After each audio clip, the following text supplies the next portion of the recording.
नमस्कार विद्यार्थी मित्रांनो, आपण पाठीमागील तासाला पर्यावरणशास्त्र व जलसुरक्षा याच्यातील दुसऱ्या प्रकरणातील हवा प्रदूषण तसेच मृदा प्रदूषण हे घटक सुरू केलेले आहेत.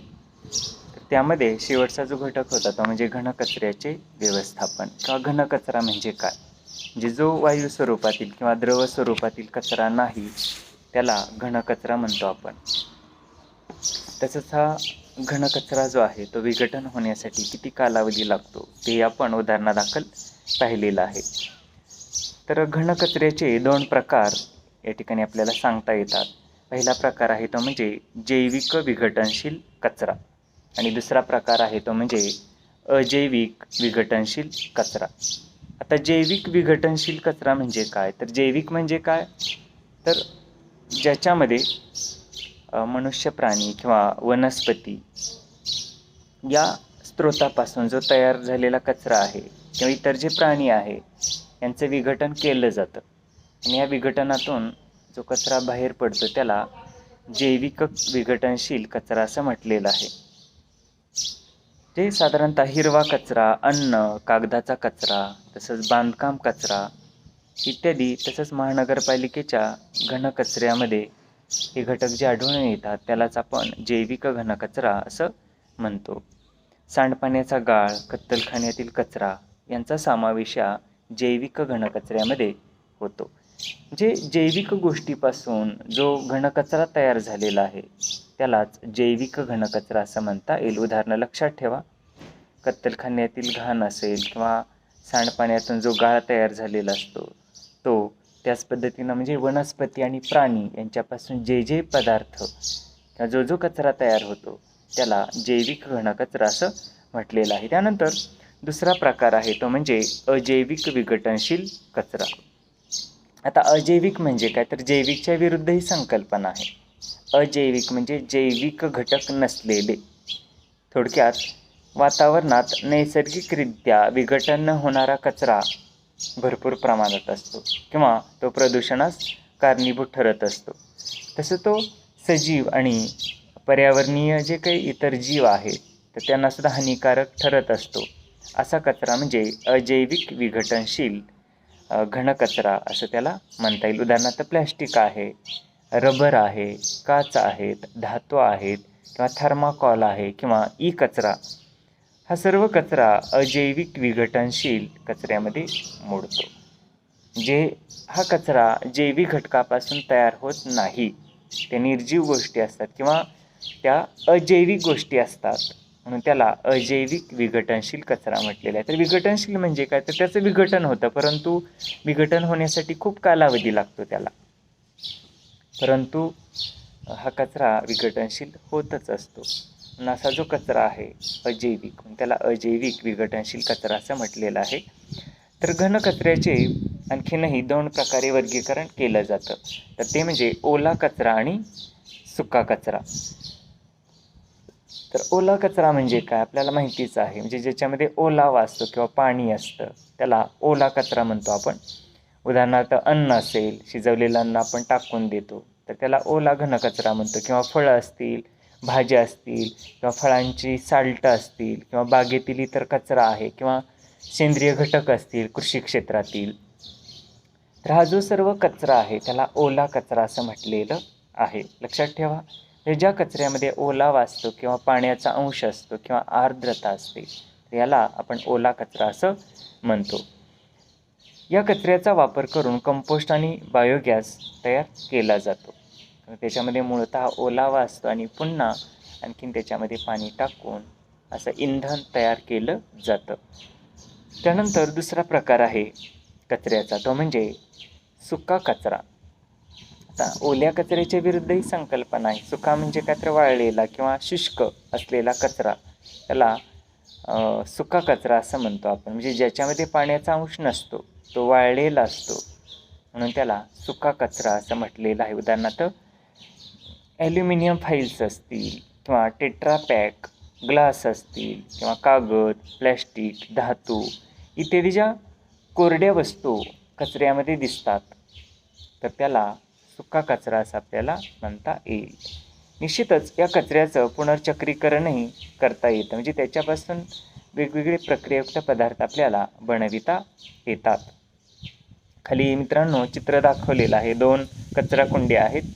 तर एका कुंडीवरती पोस्टर चिटकवलेलं आहे, ते म्हणजे स्वयंपाकघरातील कचरा, भाज्यांची साले, अंड्याची टरफले, तसंच केस, नखे, बागेतील कचरा, नारळाच्या करवंट्या.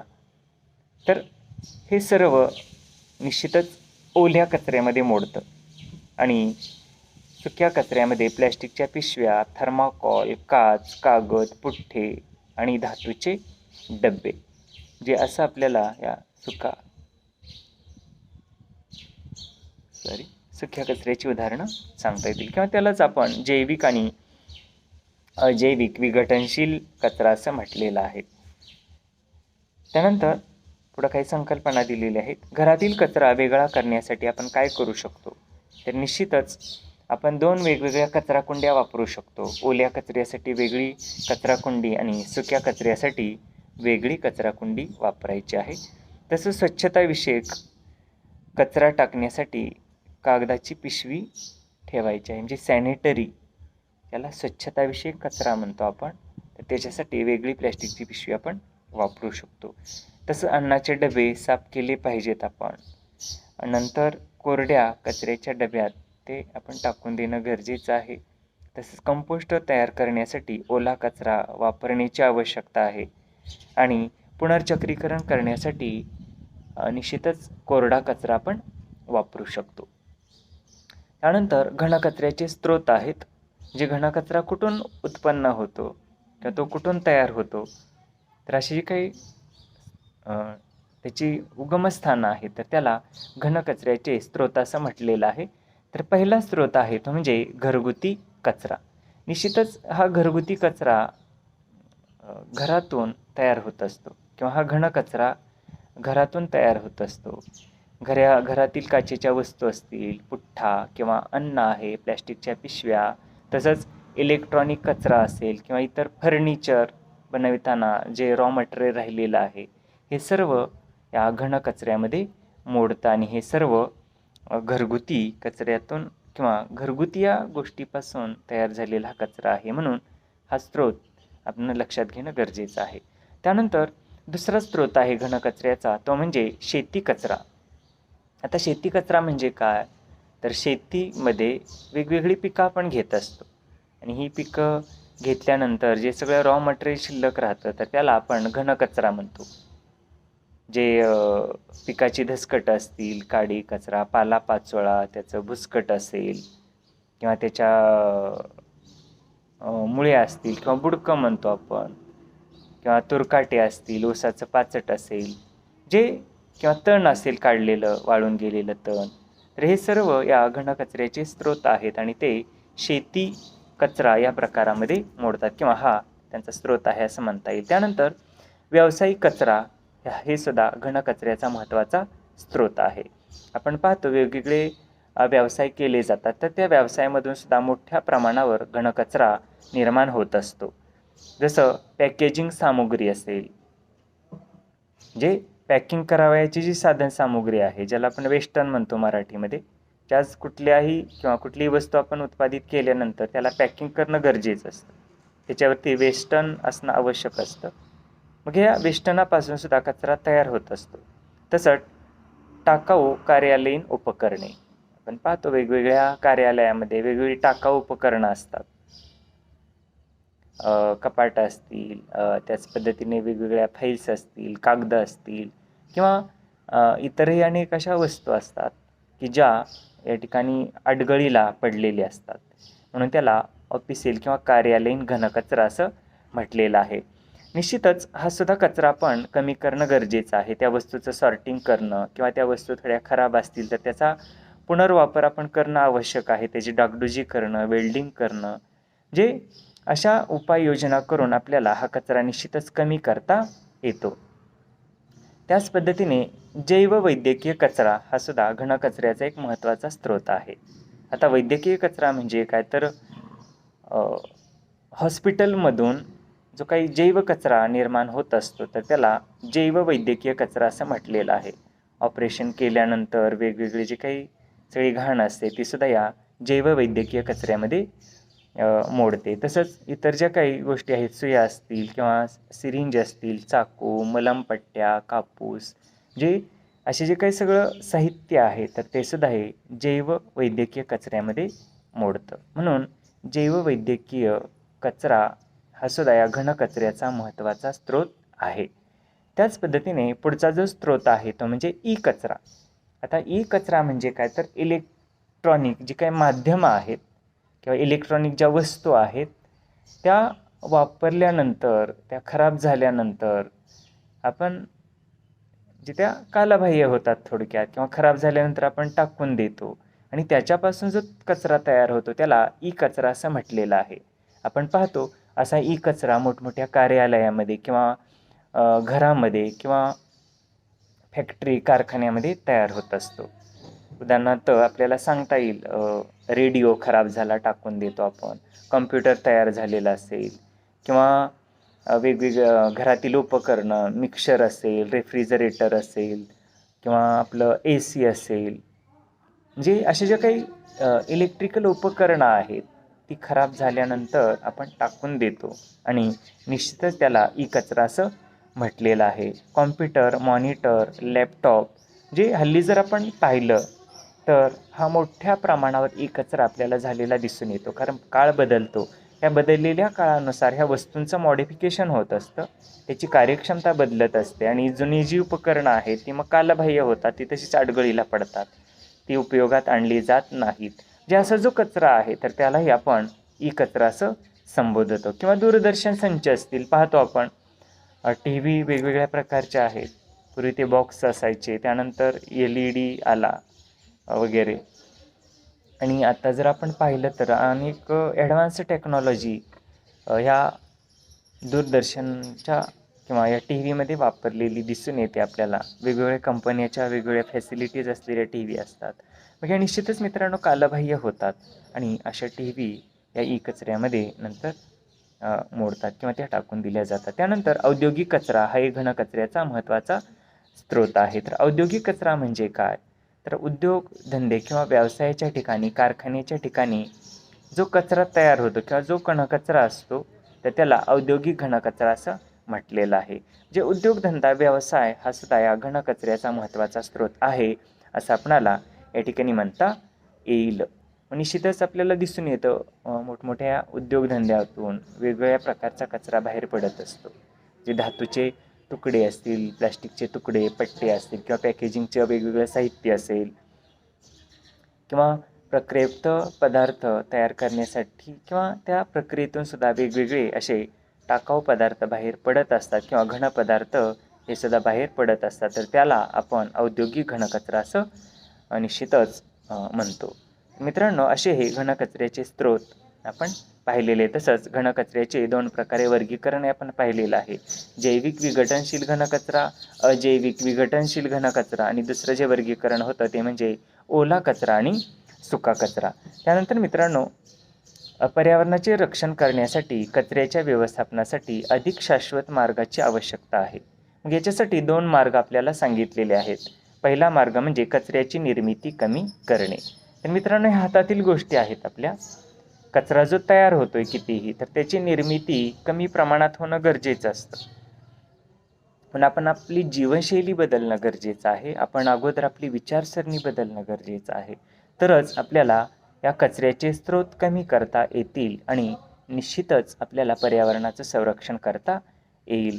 मग काय करता येईल आपल्याला कचऱ्याची निर्मिती कमी करण्यासाठी? निश्चितच वस्तूंचा वापर आपल्याला कमी करावा लागेल किंवा आपली जी काही आवड बदलते वेळोवेळी, तर त्या आवडीवरती सुद्धा आपण मित्रांनो नियंत्रण ठेवणं गरजेचं आहे. आज एखादी वस्तू आणल्यानंतर उद्या तशाच प्रकारची वस्तू बाजारामध्ये येते आणि ती वस्तू आपण घेतो मित्रांनो.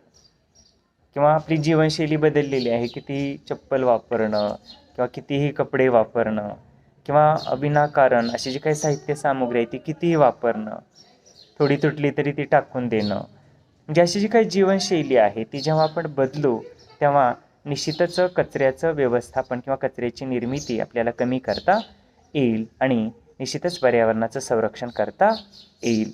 म्हणजे आपण रिसायकलिंग करून वस्तू वापरणं गरजेचं आहे, आपण वस्तूचा पुनर्वापर करणं गरजेचं आहे. त्याच पद्धतीने आपली जीवनशैली किंवा आपला जो चंगळवाद आहे तो सुद्धा आपण बदलणं गरजेचं आहे, जेणेकरून उपलब्ध असणाऱ्या वस्तूंचा चांगल्या पद्धतीने वापर तर होतोच आणि त्याच्या जोडीला आपल्याला नवीन वस्तू विनाकारण खरेदी करण्याची सवय लागत नाही आणि विनाकारण कचरा प्रदूषण होत नाही किंवा कचऱ्याची निर्मिती होत नाही. तसंच दुसरा जो मार्ग आहे तो म्हणजे उत्पादित झालेल्या कचऱ्यापासून जास्तीत जास्त फायदा मिळवणं, ज्याला आपण रिसायकलिंग असं म्हणूया.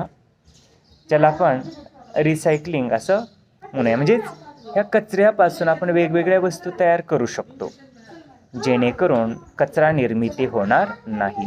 आपण पाहतो मोठमोठी जे काही बऱ्याचशा शहरामध्ये आता प्लॅस्टिकपासून रोड बनवणं सुरू केलेलं आहे, जे निश्चित त्या ठिकाणी डांबराचा वापर कमी झाला, खडीचा वापर, त्या खडी केंद्रातून होणारं प्रदूषण ही कमी होण्यासाठी मदत झाली. अशा प्लॅस्टिकपासून तयार केलेले रस्ते खूप वर्ष टिकण्यासाठी मदत झाली त्या ठिकाणी. म्हणजे तिथं होणारा पैशाचा वेस्टेज आहे, त्याच्यातून होणारं प्रदूषण किंवा त्याच्यातून मानवी आरोग्यावर, ते रोड खराब होण्यातून मानवी आरोग्यावर होणारे दुष्परिणाम, अशा सगळ्या गोष्टी टाळल्या जातात. किंवा डांबर तयार करणं, ती खडी तयार करणं, त्याच्यातून होणारं प्रदूषण, त्यासाठी लागणारं मनुष्यबळ, आर्थिक भांडवलाची गुंतवणूक, म्हणजे अशा सगळ्या गोष्टीचा आपल्याला यथोचित उपयोग त्या ठिकाणी करून घेता आला असं म्हणता येईल. जसे कचऱ्यापासून आपण प्रक्रियायुक्त पदार्थ बनवू शकतो, जेणेकरून कचरा निर्मूलन आपल्याला करता येईल किंवा करता आलं असं म्हणता येईल.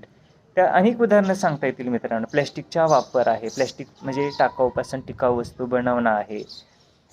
तसंच शेतीतील जे रॉ मटेरियल आहे, काडी, कचरा, धसकट, ऊसाचं पाचट असेल, तुरकाट्या किंवा बुडकं असतील, तो धान्याचा सगळा भुसकट असेल, तर याच्यावरती सुद्धा मित्रांनो आपण प्रक्रिया करून चांगलं कंपोस्ट खत तयार करू शकतो. म्हणजे अशा टाकाऊ पदार्थापासून टिकाऊ पदार्थ बनवू शकतो किंवा दैनंदिन जीवनातील गरजा भागतील अशा वस्तू आपण तयार करू शकतो, जेणेकरून कचऱ्याचं व्यवस्थापन चांगल्या पद्धतीने आपल्याला करता येईल आणि विनाकारण आपल्याला त्या वस्तू वापरण्यावरती खर्चही होणार नाही. म्हणजे असे दोन मार्ग अवलंबून आपण या कचऱ्यावरची निर्मूलन करू शकतो किंवा कचऱ्याच्या समस्येचं निराकरण करू शकतो. त्यानंतर पुढं तुम्हाला माहीत आहे का, अशी एक संकल्पना दिलेली आहे, माझ्या परसबागेमध्ये नको, NIMBY, निंबी म्हणजे नॉट इन माय बॅकयार्ड. जी निंबी वृत्ती, जी कचरा समस्येला सामोरे जाण्यासाठी सहकार्य करण्यापासून ही प्रवृत्त करणारी ही एक संकल्पना आहे, जे निश्चितच आपल्या भोवतालचा जो परिसर आहे तो आपण स्वच्छ ठेवणं, त्याला निंबी असं आपण या ठिकाणी म्हणू शकतो. मित्रांनो, जसं आपल्याला माहिती आहे, आपलं आरोग्य आपण व्यवस्थित ठेवतो. दररोज उठल्यानंतर आंघोळ करतो आपण किंवा ब्रश करतो, आंघोळ करतो, अंतर्गत बाह्य स्वच्छता आपण करत असतो, कपडे आपण चांगली घालतो. जे त्याच पद्धतीनं आपण आपलं घर आणि आपला परिसर हे सुद्धा स्वच्छ ठेवणं प्रत्येकाचं कर्तव्य आहे, जेणेकरून आपलं आरोग्य चांगलं सुदृढ राहण्यासाठी मदत होते. तसंच नवीन जी संकल्पना आलेली आहे, परसबाग म्हणतो ज्याला आपण, की ज्या परसबागेमध्ये आपण दैनंदिन गरजेसाठी लागणारा जो काही भाजीपाला आहे, दररोज लागणारी जी काही फळफळावळ आहे ती आपण पिकवू शकतो आणि तेही घरातील त्या वेस्ट झालेल्या पाण्यावरती. आणि तसंच घरातील वेस्ट जो कचरा आहे त्याच्यावरती आपण कंपोस्ट खत तयार करून तेही त्या बागेसाठी वापरू शकतो. आणि आपल्याला त्या ठिकाणी चांगल्या पद्धतीने मशागतीची सवय लागते. त्याच पद्धतीने एक चांगला छंद म्हणून किंवा मनोरंजन म्हणून सुद्धा ही गार्डन आपल्याला फार महत्त्वाची ठरते. म्हणून अशी परसबाग ही संकल्पनासुद्धा आपण राबवणं गरजेचं आहे, जेणेकरून घनकचऱ्याचं व्यवस्थापन होण्यासाठी मदत होते आणि असे अनेक फायदे आपल्याला त्याच्यातून मिळतात.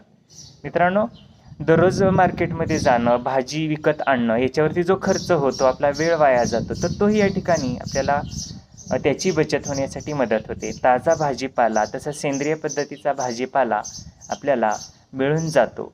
जसे हे या परसबागेचे फायदे आपल्याला सांगता येतात, म्हणजे तेही या निंबी या संकल्पनेमध्ये समाविष्ट आहे. जे आपला परिसर, आपलं घर, आपलं घराचं अंगण, जे यार्ड आहे ते सुद्धा आपण स्वच्छ ठेवणं, हे पर्यावरण दृष्टिकोनातून अत्यंत महत्त्वाचं आहे. तसंच या परिसरामध्ये आपण जे भंगार टाकतो कितीही, आपण पाहतो फार सृष्टीचं आपण विद्रुपीकरण केलेलं आहे. आपली नजर इतकी मेलेली असते की आपल्याला त्याचं काही वाटत नाही. किती अडगळ असते, ते भंगारचं साहित्य असतं, प्लॅस्टिक कुठेही पडलेलं असतं. तर मित्रांनो, त्या वस्तूचं सॉर्टिंग करणं गरजेचं आहे. ते पाहिल्यानंतर इतकं विचित्र वाटतं. त्या गंजलेल्या वस्तू असतात, प्लॅस्टिक पडलेलं असतं, त्याच्यात पाणी साठलेलं असतं, सगळी घाण असते, गवत उगवलेलं असतं.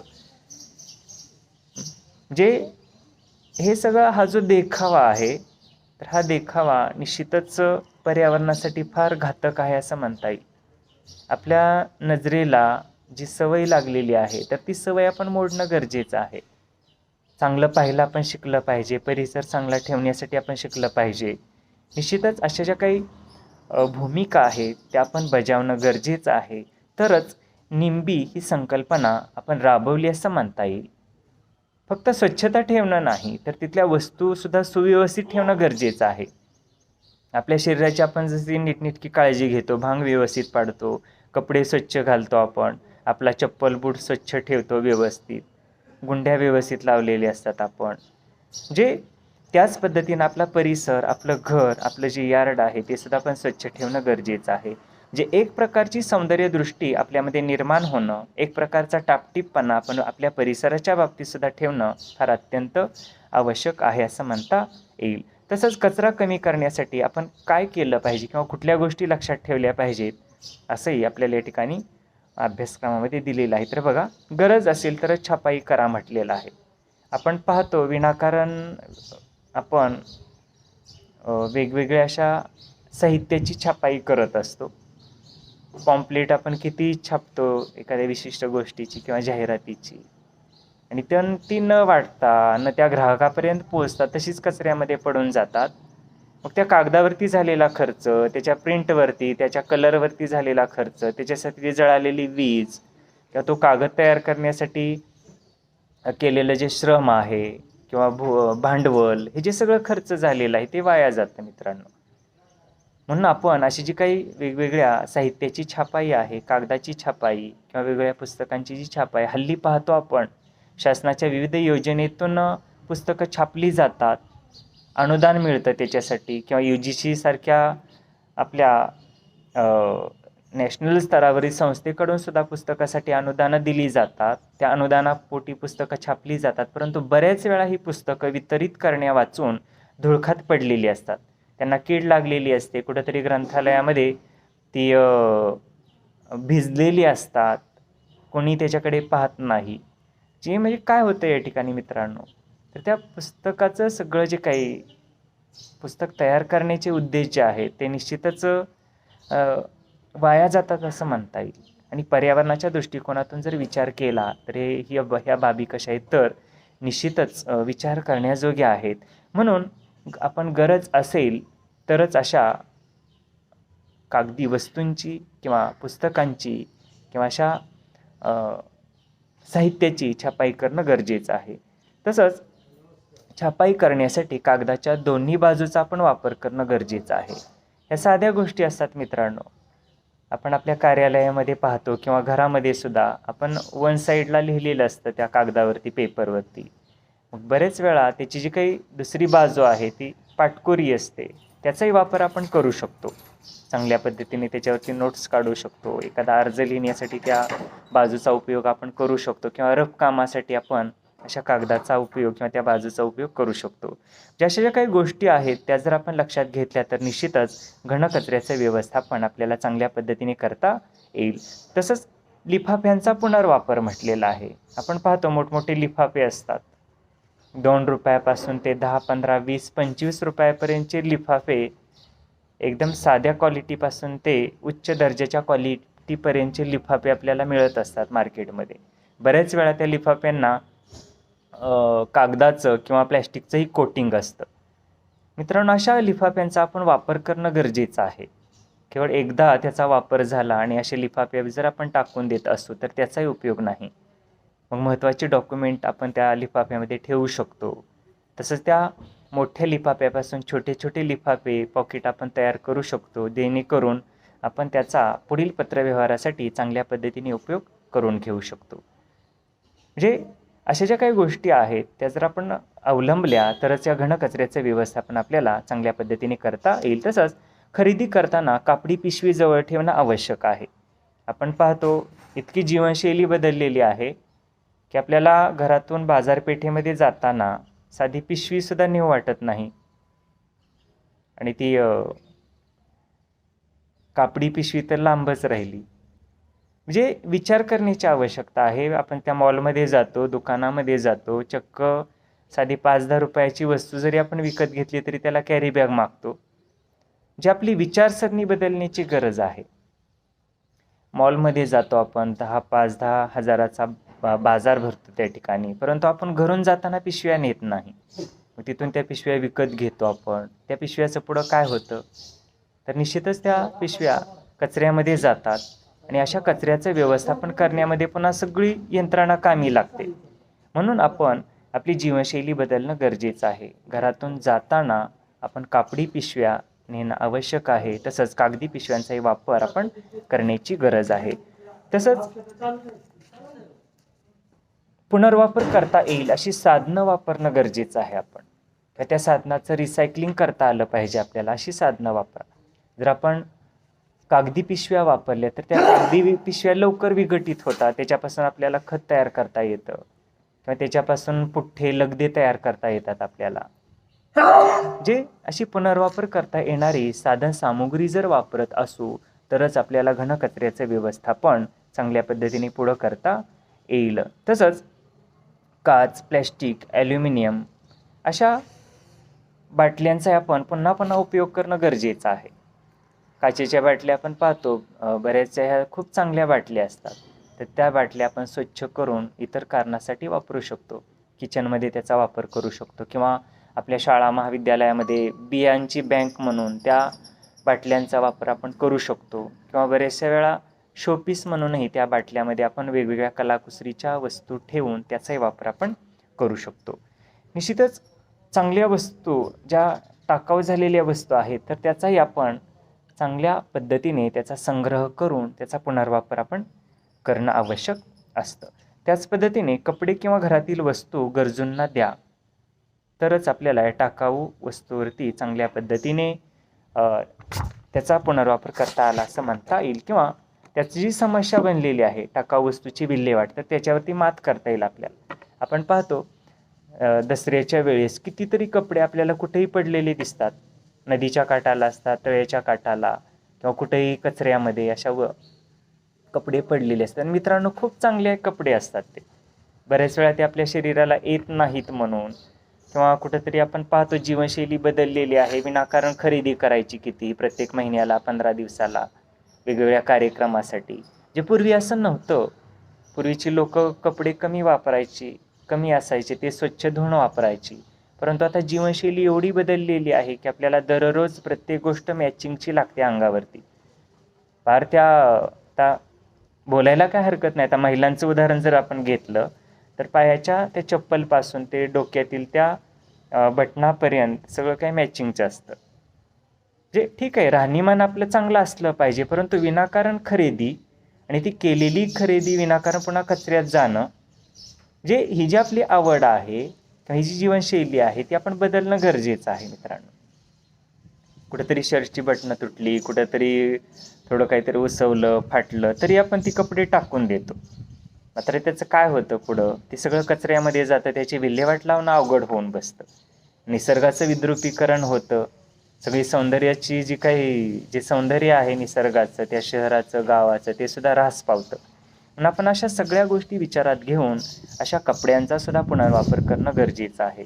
अशा कपड्यापासून आपण गोधडी बनवू शकतो, चांगल्या कलाकुसरीच्या वस्तू बनवू शकतो, आपण पायपुसण्या बनवू शकतो किंवा खालचे जे काही गालीचे आहेत ते आपण बनवू शकतो.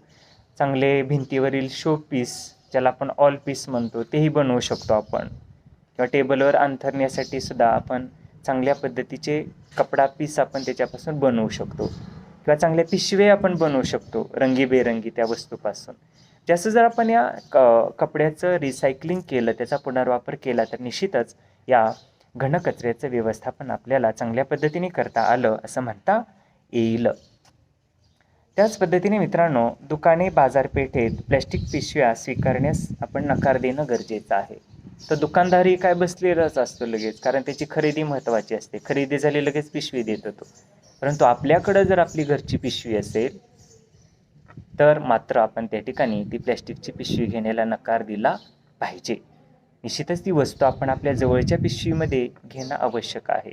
अशी जीवनशैली आपण जेव्हा स्वीकारू किंवा आपली जेव्हा अशी विचारधारणा तयार होईल तेव्हा घनकचऱ्याचं व्यवस्थापन आपल्याला चांगल्या पद्धतीने करता येईल. त्यानंतर कचरा व्यवस्थापनाचा पदानुक्रम दिलेला आहे. जे उलट्या पिरामिड या ठिकाणी त्या पद्धतीची ती आकृती आहे बघा. जे घनकचऱ्याचं व्यवस्थापन आपण कुठल्या स्टेजद्वारे किंवा कुठल्या टप्प्यामध्ये करू शकतो, तर पहिला टप्पा आहे कचरा, ज्याचा घनकचरा कमी तयार करणं गरजेचं आहे. आपण निश्चितच वरच्या ज्या गोष्टी आपण पाहिल्या त्याचं जेव्हा आपण अनुकरण करू तेव्हा घनकचरा कमी प्रमाणात तयार होईल. जी प्रवृत्ती आपण स्वतः अगोदर मनामध्ये बिंबवणं गरजेचं आहे. घनकचरा कमी झाला पाहिजे किंवा मी घनकचरा तयार करणार नाही किंवा त्याच्यासाठी मी कारणीभूत ठरणार नाही, अशी जेव्हा आपली विचारसरणी असेल तेव्हा घनकचरा कमी होईल. तसंच दुसरी स्टेज आहे ती म्हणजे पुनर्वापर. आता सर्वांना शक्य नाही किंवा प्रत्येक गोष्टीमध्ये किंवा किती जरी आपण काळजी घेतली तरी थोडा का होईना हा घनकचरा तयार होणारच आहे. मग या तयार झालेल्या घनकचऱ्याचा आपण पुनर्वापर करणं गरजेचं आहे. मग अशीच म्हटलं, समजा जाड पिशव्या असतील प्लॅस्टिकच्या तर त्याचा पुनर्वापर आपण करू शकतो, किंवा लोखंडी काही पट्टे असतील, रॉड्स असतील, त्याचा वापर आपण करून वेगवेगळ्या वस्तू तयार करू शकतो. किंवा शेतीतील घनकचरा आहे त्याच्यापासून कंपोस्ट किंवा ह्युमसयुक्त आपण खत तयार करू शकतो. जसं घनकचऱ्याचं पुनर्वापर अशी एक दुसरी स्टेज निश्चितच आपण घनकचऱ्याच्या व्यवस्थापनासाठी वापरणं किंवा अवलंबणं गरजेचं आहे. त्यानंतर तिसरा पाऊल किंवा तिसरा टप्पा आहे घनकचऱ्याच्या व्यवस्थापनाबाबत, तो म्हणजे पुनर्चक्रीकरण, कंपोस्ट. म्हणजेच हा जो घनकचरा तयार झालेला आहे तर त्या घनकचऱ्याचा पुनर्वापर करू शकतो आपण. आणि पुनर्वापर जर करता येत नसेल तर त्याचं पुनर्चक्रीकरण करायचं. आता पुनर्चक्रीकरण म्हणजे काय, तर पुनर्वापर म्हणजे काय, तर एखादी वस्तू पुन्हा वापरणं, ती धुवून स्वच्छ करून. आणि पुनर्चक्रीकरण म्हणजे काय, तर त्या कचऱ्यावरती प्रक्रिया करून एखादी दुसरी वस्तू तयार करणं किंवा दुसरा पदार्थ त्या वस्तूवर प्रक्रिया करून तयार करणं, त्याला पुनर्चक्रीकरण म्हणतो आपण. म्हणजे असाही टप्पा किंवा अशीही स्टेज किंवा असंही सूत्र अवलंबून आपण घनकचऱ्याचं व्यवस्थापन करू शकतो. आता पुनर्चक्रीकरण म्हणजे काय करता येईल, तर जुन्या वस्तूपासून नव्या वस्तू तयार करणं.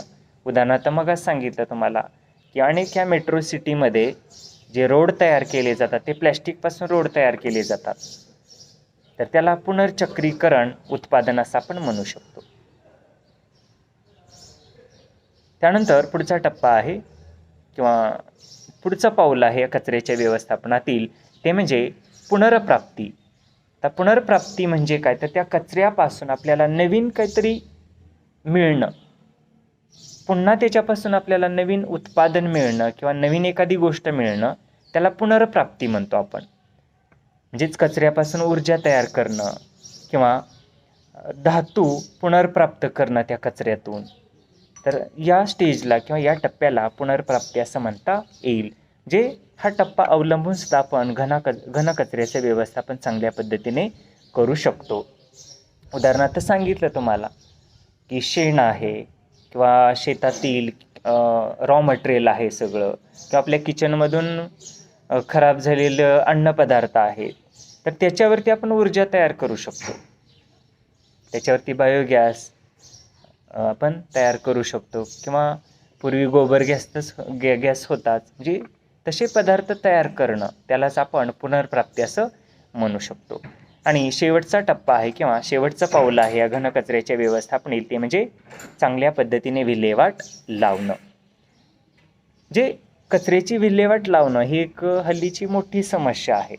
मात्र या विल्हेवाट लावण्याच्या सुद्धा योग्य पद्धती आपण वापरणं गरजेचं आहे. नुसतं घरात कचरा झाला आणि तो बाहेर नेऊन टाकला म्हणजे विल्हेवाट लागली असं नाही.